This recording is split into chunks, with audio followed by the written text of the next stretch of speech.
On June 30th, 1956, two major airlines departed Los Angeles International Airport within minutes of each other. One was Trans World Airlines, Lockheed Super Constellation, heading to Kansas City. The other was United Airlines Douglas DC-7 bound for Chicago. Although their flight paths were set to cross, they had been assigned different altitudes to prevent conflict. However, both ended up at 21,000 feet as they flew over the Grand Canyon, setting the stage for one of the most infamous mid-air collisions in history. The DC-7's left wing struck the Constellation's tail, causing instant structural failure and decompression. The Constellation fell into Temple Butte, while the DC-7 spiraled into Chora Butte. Both aircraft were destroyed on impact, killing all 128 people on board. The wreckage was scattered across rugged terrain, making recovery efforts extremely challenging. This disaster had a deep impact on the public. At the time, air travel was still building trust among passengers, and the incident proved that even large, modern aircraft were vulnerable to tragic accidents. Investigations revealed that America's air traffic control relied too heavily on visual navigation, with limited radar coverage over wide stretches of the country. The national outcry led to many reforms. In 1957, the Federal Aviation Agency was created to oversee a complete modernization on the air traffic system.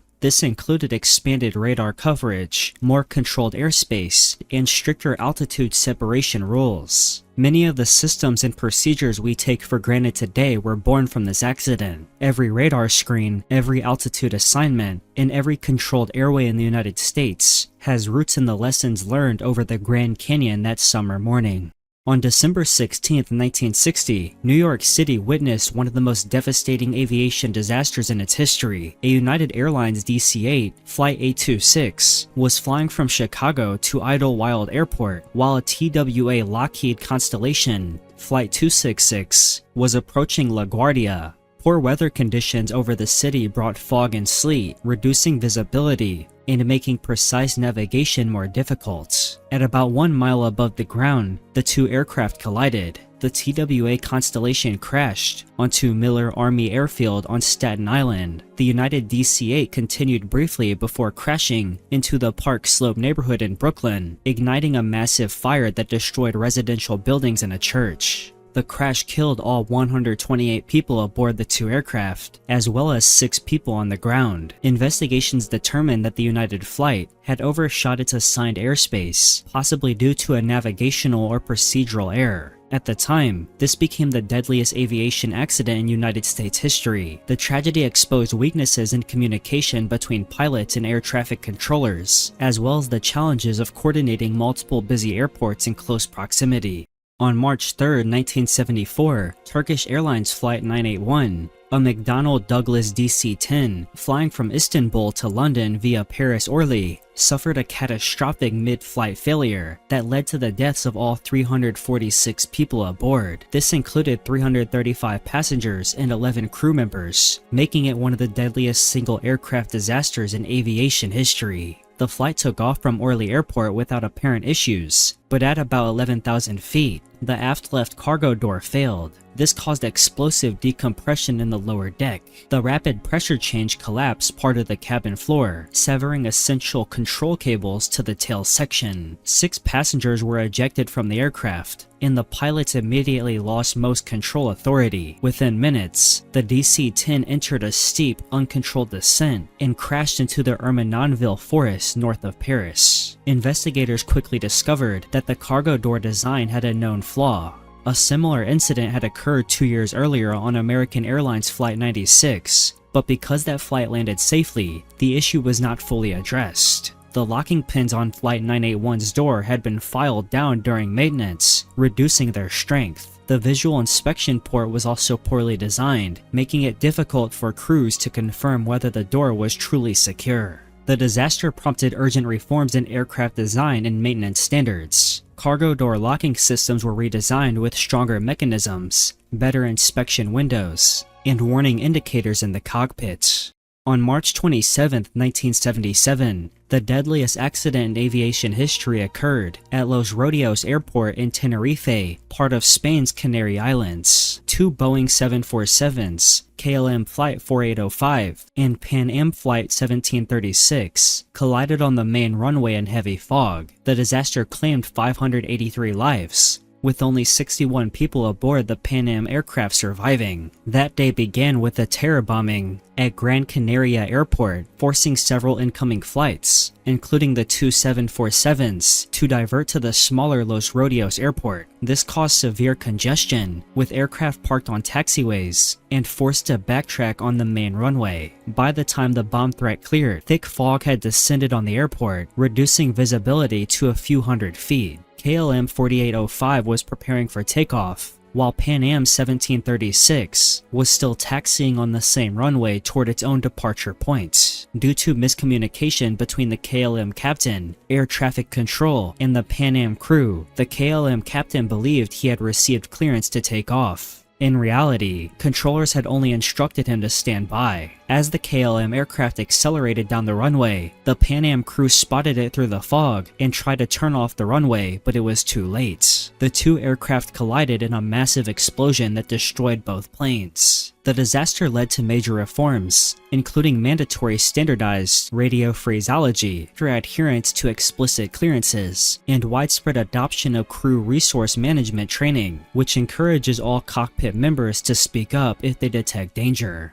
On May 25, 1979, American Airlines Flight 191, a McDonnell Douglas DC-1010, was scheduled to fly from Chicago O'Hare International Airport to Los Angeles. Weather conditions were ideal, with clear skies and good visibility. The flight began its takeoff roll on runway 32R at 3:02 p.m. local time. As the aircraft lifted off, the left engine and its mounting pylons separated from the wing, flipping over the top and falling to the runway. This violent detachment severed hydraulic lines and damaged the wing's leading edge. As a result, the outboard slats on the left wing retracted. This caused a sudden loss of lift on that side of the aircraft, creating a severe aerodynamic imbalance. Within seconds, the aircraft banked over 100 degrees to the left, nose down, and struck an open field near a trailer park. It exploded upon impact. All 271 passengers and crew aboard perished, along with 2 individuals on the ground. This remains the deadliest aviation accident in United States history.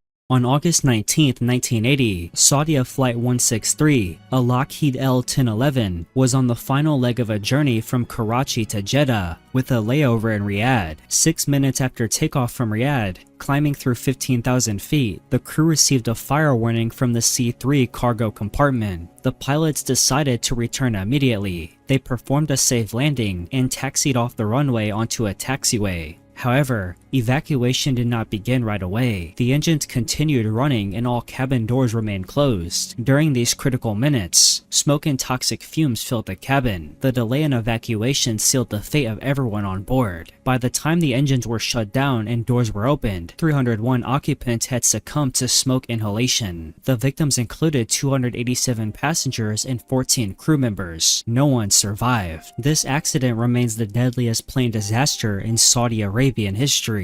On September 1, 1983, Korean Airlines Flight 007, a Boeing 747-230B, was operating a scheduled passenger service from New York City to Seoul, with a planned layover in Anchorage, Alaska. After departing Anchorage, the aircraft began deviating from its intended route. This deviation took it to restricted Soviet airspace near Manarin Island, west of Sakhalin Island in the Sea of Japan. Soviet military radar detected the intrusion and classified the aircraft as a possible hostile target. A Sukhoi Su-15 interceptor, piloted by Major Gennady Osipovich, was dispatched to intercept. The pilot attempted visual identification, but was not reassured by the transponder signals being transmitted. Warning shots were fired, but went unnoticed by the flight crew. The interceptor then launched air-to-air missiles, which struck the airliner. Although damaged, Flight 007 remained airborne for a short time before crashing into the sea, killing all 269 people on board, including United States Congressman Lawrence McDonald. Initially, the Soviet Union denied any involvement. However, growing international pressure led to an admission that the aircraft had been shot down, accompanied by an unsubstantiated claim that it was on a spy mission. An investigation conducted by the International Civil Aviation Organization concluded that the most likely cause of the deviation was that the autopilot remained in heading mode rather than inertial navigation mode, which gradually pulled the aircraft off course. The tragedy significantly escalated Cold War tensions and led to major changes in aviation policy. On June 23, 1985, Air India Flight 182, a Boeing 747-237B, was operating a scheduled service from Toronto to Bombay, which is now Mumbai, with intermediate stops in Montreal and London. Shortly after departing Montreal, the aircraft was carrying 307 passengers and 22 crew members, totaling 329 people on board. While en route over the Atlantic Ocean southwest of Ireland, the aircraft suffered a sudden in-flight explosion. No distress signal was sent before the aircraft broke apart and fell into the ocean. Only 131 bodies were recovered. All 329 occupants were killed, making this the worst act of terror in Canadian history. Investigations revealed that the disaster resulted from a bomb placed in the aircraft's luggage compartment by Sikh extremists affiliated the Babur Khalsa group. The attack was part of a coordinated plan that included another bombing at Tokyo's Narita Airport, which killed 2 baggage handlers when a separate device exploded prematurely. Only one person, Inderjit Singh Riyat, a dual British-Canadian citizen, was convicted. In 2003, pleaded guilty to manslaughter for constructing the bombs and was sentenced to 5 years in prison. In 2011, he was convicted of perjury for giving false testimony during the investigation. A public inquiry in 2010 revealed major intelligence and security failures in Canada, including poor coordination between agencies and missed opportunities to prevent the attack. The Canadian government later issued a formal apology to the victims' families. In June 2025, the 40th anniversary was marked by memorial ceremonies at the Ahakista Memorial in Ireland, attended by Irish, Canadian, and Indian officials. The event featured moments of silence and cultural tributes, reflecting the lasting impact of the tragedy on multiple nations. On August 12, 1985, Japan Airlines Flight 123, a Boeing 747 SR-46, departed from Tokyo's Haneda Airport, bound for Osaka Itami Airport. A total of 524 people were on board, consisting of 509 passengers and 15 crew members. The flight was delayed by 12 minutes before taking off at 18:12 local time. Many passengers were traveling to their hometowns for the Buddhist Bon holiday, while others were on business or leisure trips. 12 minutes after departure, a loud explosion occurred in the rear fuselage. Investigations later revealed that the aft pressure bulkhead had failed due to an improper repair following a tail strike incident 7 years earlier. This failure caused explosive decompression and a loss of most hydraulic systems. The cabin pressure dropped and the vertical stabilizer suffered severe damage. The crew, despite overwhelming difficulties, kept the aircraft airborne for approximately 32 minutes. They attempted to return to Haneda Airport, maintaining radio communication and declaring an emergency. However, the aircraft eventually crashed at high speed into Mount Takamagahara, located about 100 kilometers from Tokyo in Gunma Prefecture. The crash killed 520 people, including all crew members and 505 passengers. Only 4 passengers survived. Many initial survivors died before rescue teams arrived due to a 14-hour delay in reaching the site. Following the tragedy, Japan Airlines faced significant public backlash. Passenger numbers dropped, revenue declined, and the company's president resigned. The airline paid $7.6 million in compensation, but did not admit legal responsibility. On July 3, 1988, Iran Air Flight 655, an Airbus 8300-B2-203, was scheduled to fly from Tehran to Dubai with a layover at Bandar Abbas International Airport. On board were 290 people, including 274 passengers and 16 crew members. While climbing through Iranian airspace over the Persian Gulf, near the Strait of Hormuz, the aircraft was detected by the USS Vincennes, a United States Navy guided missile cruiser commanded by Captain William C. Rogers III. The vessel was operating in a high-tension environment due to the ongoing Iran-Iraq War and recent naval incidents in the area. The crew of the Vincennes misidentified the Airbus as an Iranian F-14 fighter jet. Believing the aircraft was descending for an attack, they launched 2 missiles at 10:24 a.m. The aircraft was destroyed in midair, killing all on board, including many children. Initial reports claimed the airliner had been outside its flight path and descending. However, recorded flight data showed that the aircraft was ascending, transmitting correct civilian signals, and traveling within a recognized commercial air corridor. The incident was the result of a combination of misinterpretation, heightened military alertness, and flawed decision-making. International reaction was swift. The United Nations Security Council passed Resolution 616 on July 20, 1988, condemning the incident and urging stronger protection for civilian aviation. Iran filed a case against the United States at the International Court of Justice, alleging violations of international aviation agreements. In 1996, the United States agreed to pay $61.8 million in compensation to victims' families. The event remains a critical example of the dangers posed when military operations intersect with civilian air traffic, and it continues to influence discussions on rules of engagement and aviation safety.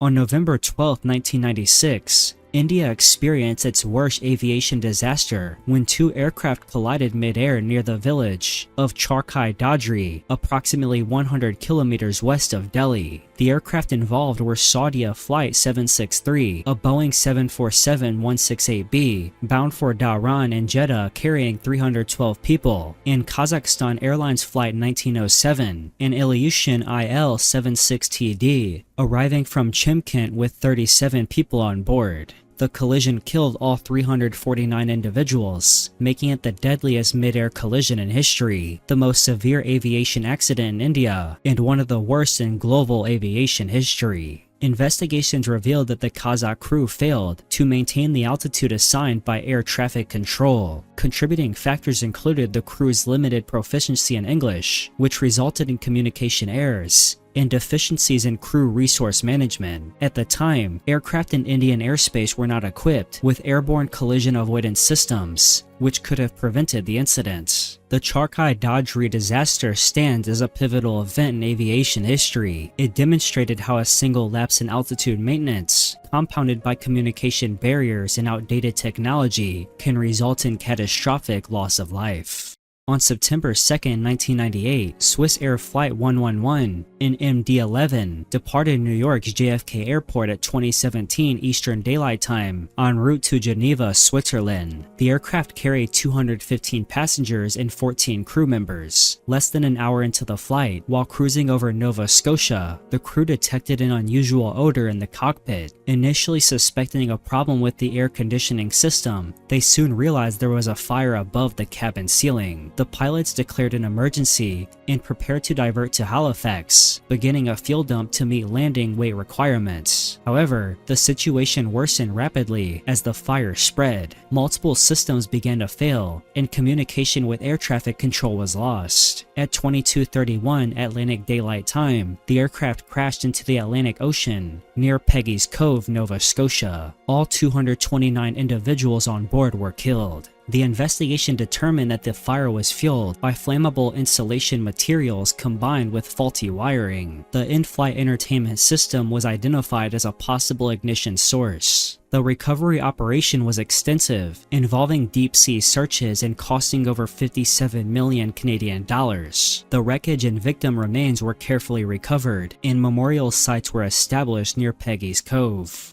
On March 8, 2014, Malaysia Airlines Flight 370, a Boeing 777 carrying 239 passengers and crew, departed Kuala Lumpur, bound for Beijing. The aircraft initially followed its planned route, but shortly after reaching cruising altitude, it disappeared from radar. Both the transponder and the aircraft communications addressing and reporting system stopped transmitting, cutting off normal contact with air traffic control. Search efforts initially focused on the South China Sea, where the aircraft was last observed on civilian radar. However, analysis of satellite signals and military radar revealed that the plane had deviated from its route turned westward and then traveled south over the Indian Ocean before disappearing. A large multinational search operation was launched, led by Australia and later joined by private company Ocean Infinity in 2018. Despite covering vast areas of ocean and costing hundreds of millions of dollars, no main wreckage was located. Only fragments were found washed ashore along the western Indian Ocean. Approximately 30 debris pieces were recovered, with 3 confirmed to be from Flight 370. In 2018, a 495-page investigation report concluded that the aircraft's movement indicated deliberate manipulation of flight controls, but no responsible party could be identified. The disappearance of Flight 370 has generated numerous theories, including the idea that the pilot wanted to take their own life, hijacking, catastrophic mechanical failure, or sudden decompression. While there is speculation about the captain's mental state and personal life, no theory has been proven. The case remains one of aviation's greatest unsolved mysteries, with the main wreckage still undiscovered.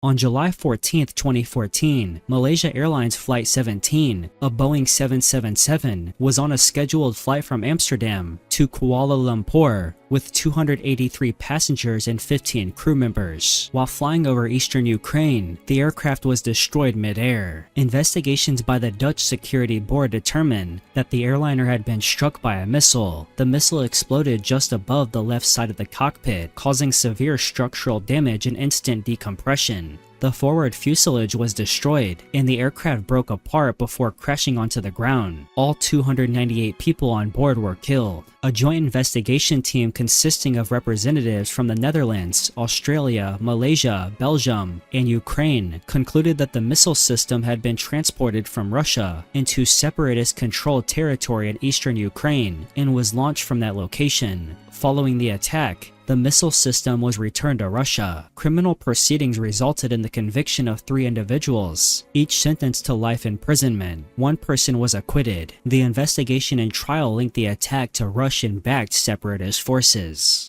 On October 29, 2018, Lion Air Flight 610, a Boeing 737 MAX 8, departed Soekarno-Hatta International Airport in Jakarta for a domestic route to Pangkal, Penang. On board were 189 people, including 181 passengers and 8 crew members. About 13 minutes after takeoff, the aircraft plunged into the Java Sea, killing everyone on board. The investigation, led by Indonesia's National Transportation Safety Committee, found that a malfunctioning angle of attack sensor provided incorrect data to the aircraft's maneuvering characteristics augmentation system. The crash prompted urgent safety measures. The United States Federal Aviation Administration and Boeing issued advisories on handling runway stabilizer conditions. Eventually, the global 737 MAX fleet was grounded until software modifications were developed and approved. The lessons from this tragedy have influenced aircraft certification, pilot training, and maintenance protocols worldwide. Thank you very much for watching this video, and if you learned something, make sure to leave a like. Comment down below your thoughts on any of the plane crashes I discussed in this video, and subscribe if you would like to see a part 2 or more videos like this one. Thank you again, and goodbye.